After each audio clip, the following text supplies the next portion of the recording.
السلام عليكم، انا هدى ودي قناتي. النهارده هنعمل مع بعض فيكتوريا كيك زي ما انتم شايفين. شكلها حلو جدا، هتعجبكم باذن الله عشان الكيكه هي كيكه بسيطه واقتصاديه مبتاخدش اي وقت يعني. هي فيكتوريا كيك عباره عن طبقتين من الكيكه، هش كده وسفنج حلو قوي. بنحشيهم مربى وكريم شانتيه، وبنحشيهم بقى لو شوية فاكهة كده، عندك فراولة احشيها، عندك تفاح. انا بصراحة هنا حشيها بتفاح ورمان كده، حلوة جدا. وبعد كده بقى بنحط طبقة الكيكة التانية، ونحط بقى شوية كريم شانتيه برضو، ونزين عليهم بقى لو في فراولة حطي.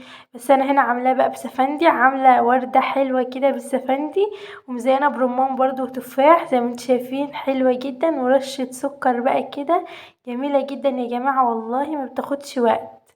بصراحة دي من احلى الكيكات اللي عملتها، محببة على قلبي جدا يعني. حتى لو في عيد ميلاد كده ممكن تعمليها، مناسبة او حاجة كده، هتبقى حلوة جدا. حتى وشكلها فخم كمان يعني، اللي هو ايه، مش شكلها كده بايظ، لا، شايفين الشكل يا جماعة، حلو جدا يعني. اهو بيتكلم عن نفسه، مش محتاجة اقول لكم، هو الشكل حلو اهو. يلا بقى نبدأ ونشوف هنعمل الوصفة الجميلة دي ازاي. معانا هنا في البولة اللي هنعمل بيها، انتوا ممكن تستخدموا زبدة بس، زيت بس، يعني سمنة بس انا هنا مستخدمة كوب من الزبدة، كوب قصدي من السمنة على كوب من الزيت، اهو زي ما انتوا شايفين. معايا هنا كوباية من السكر اهو بالشكل اللي انتوا شايفينه ده. هضربهم بقى كويس كده لغاية ما المكونات تختلط ببعضها، اهو بالشكل اللي انتوا شايفينه ده اهو، لغاية ما المكونات تختلط كده مع بعضها. معايا هنا 4 بيضات بدرجة حرارة الغرفة، ومعلقة كبيرة من الفانيليا. لو عندكم فانيليا سايلة تقدروا تستبدلوها طبعا بالفانيليا اللي هي البودرة اللي انتوا شايفينها دي. اللي انتوا تحبوه تقدروا تحطوه طبعا، دي رغبتكم. هنضربهم كويس بالشكل ده لغاية ما البيض يتخلط بقى مع كل المكونات اللي احنا حطيناها دي، ويبقى حلو واخد معاكم القوام الكريمي الحلو ده. شايفين الخليط قوامه حلو قوي. معلقة من الخل، هي دي طبعا يعني افتكاسة بس مش افتكاسة قوي يعني، اصل فيكتوريا كيك ما بتحطلهاش خل، بس انا قلت احطها يعني عشان الزفارة بقى، انا بقرف من البيض وكده. كوباية و3/4 من الدقيق، هننخلهم كويس كده عشان نتأكد ان الدقيق يعني لو في اي شوائب ما تبقاش موجودة طبعا في العجينة. طبعا ده احتياطي اهو بالشكل اللي انتوا شايفينه ده. ومعلقتين من البيكنج باودر ورشة ملح. لو عندكم بيكنج صودا تقدروا تستبدلوها، يعني تحطوا معلقة صغيرة بيكنج باودر ومعلقة صغيرة بيكنج صودا طبعا مع رشة الملح. انما لو ما عندكوش بيكنج صودا حطوا معلقتين بيكنج باودر. هنضربهم بالشكل الحلو اللي انتوا شايفينه ده اهو. طبعا انتوا شايفينه قدام ان الخليط شايفينه تقيل حبتين كده.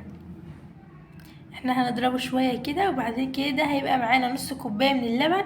تحطوا منها كده يعني، تبقى احتياطي جنبكم كده، تحطوا منها من 5 ل4 معالق من اللبن، عشان الخليط يبقى قوامه برضو مظبوط كده، ما يبقاش تقيل قوي. شايفين ياخد القوام الحلو اللي انتوا شايفينه ده. هنقسم بقى الخليط على قلبين نفس المقاس، زي ما انتوا شايفين نفس المقاس ده. يعني هنحط نص الخليط هنا ونص الخليط في قالب تاني شبهه برضو.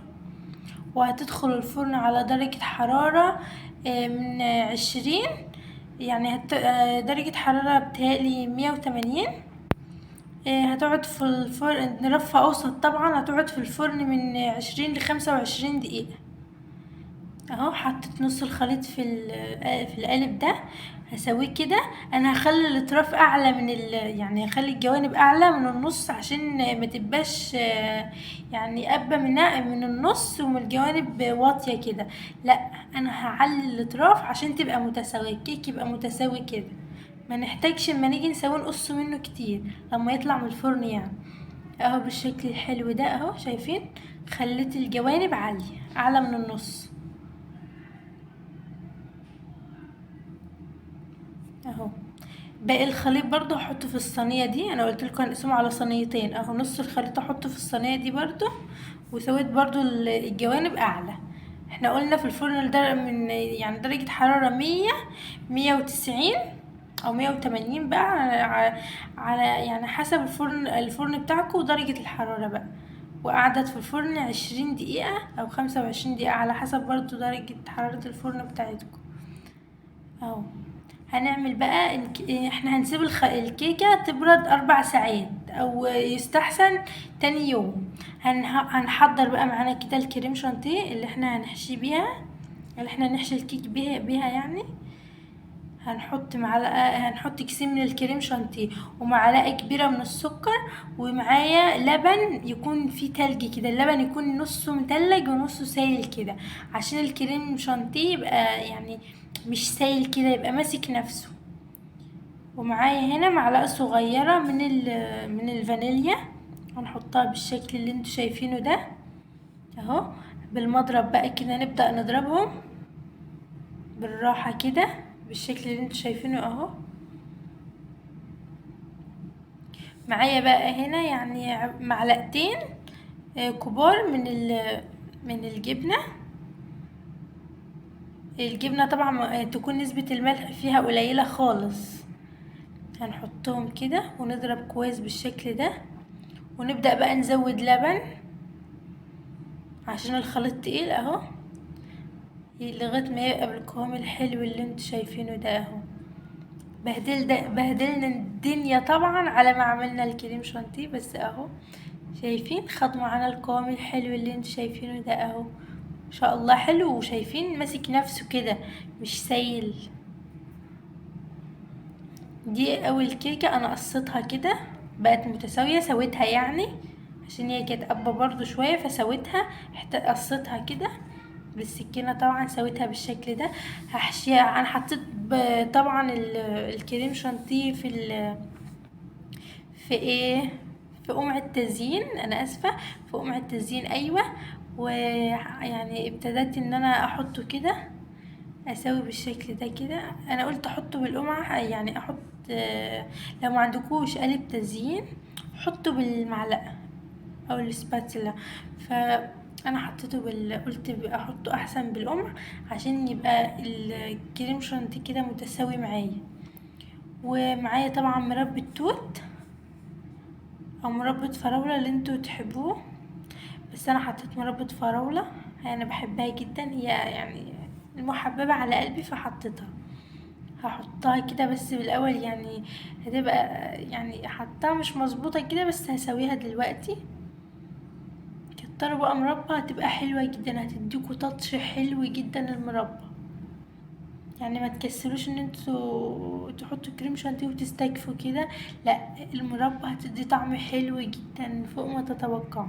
سويتها بالشكل الحلو ده. ويعني معايا تفاح، انتوا لو عندكم فراولة، انا ساعة ما كنت بعملها ما كانش فيه فراولة، فلو عندكم فراولة حطوا فراولة. بس طبعا بنقطع الفراولة وننشفها كده على مناديل عشان لما نيجي نحطها يعني اللي هو ايه، ما تخليش الكريم شانتيه يسيح كده، لا ننشفها بمناديل كده بعد ما نقطعها اهو. انا هحط كده يعني هحط كده انا اسفه التفاح بالشكل ده اهو، هظبطه كده. شايفين يعني نبقى كده ظابطينه كده متساوي من الاحرف كده، يبقى شكله حلو زي ما انتوا شايفين اهو، حلو جدا بقى. لو عندكم بقى شوية رمان كده بقى، رشة حلوة كده من الرمان في الحتت الفاضية دي يدي تاتش حلو جدا جدا كمان اهو. لو مش متوفر الرمان طبعا لا يعني عادي مش مشكلة، بس هو بيدي تاتش حلو قوي اهو بالشكل ده، جميل جدا جدا اهو. معانا بقى دي الكيكة التانية، حطيتها بقى اهو بالشكل ده، هسويها كده اهو. سويتها بالشكل اللي انتوا شايفينه ده، شايفين طالعة حلوة جدا حلوة جدا هي كمان اهو. هجيب بقى الكريم شانتيه، هو في القمع كده يبقى يستحسن يعني نعمل دورية كده اهو. هنحط بقى باقي الكريم شانتيه الموجود معانا اهو بالشكل ده. انا بس كنت بطلعه كده اهو. هنحط بقى اللي باقي معانا بالشكل ده، وبعدين هنفرده بقى، هنتعامل معاه بقى دلوقتي. احنا هنفرده بالمعلقة كده، هنفرده دورية كده. هنخلي الاطراف يعني او حواف الكيكة تكون ما يعني مش هنحط على الكيكة كلها كده من فوق، لا، هنخلي اطرافها فاضية كده عشان هوريكم هعمل ايه بعد كده.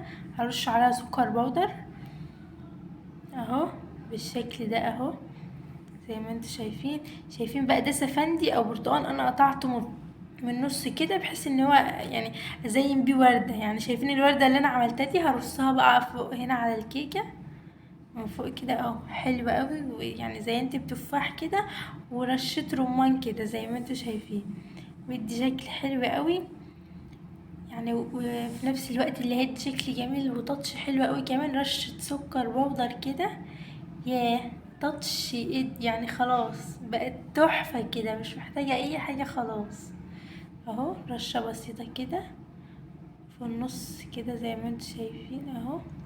بهدلنا الدنيا طبعا، يعني هنتعامل مع اللي احنا عملنا ده اهو.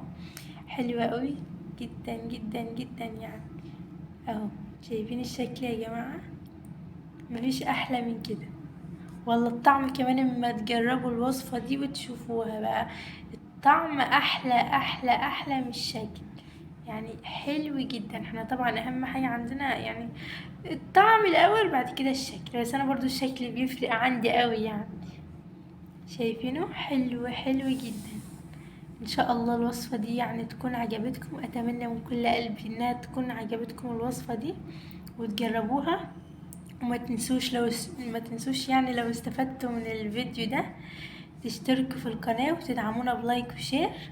ان شاء الله ان شاء الله انا واثقة بجد ان الوصفة دي جدا هتعجبكم جدا جدا. وزي ما قلت لكم في الاول انها بسيطة ومبتاخدش اي وقت وتكاليفها مش كتير يعني. اعتبروها مكان التورتاية كده، لو في عيد ميلاد اعملوها هتعجبكم جدا والله. وقلت تكاليفها بسيطة والله. اتمنى من كل قلب تكون عجبتكم، ومتنسوش تشتركوا في القناة.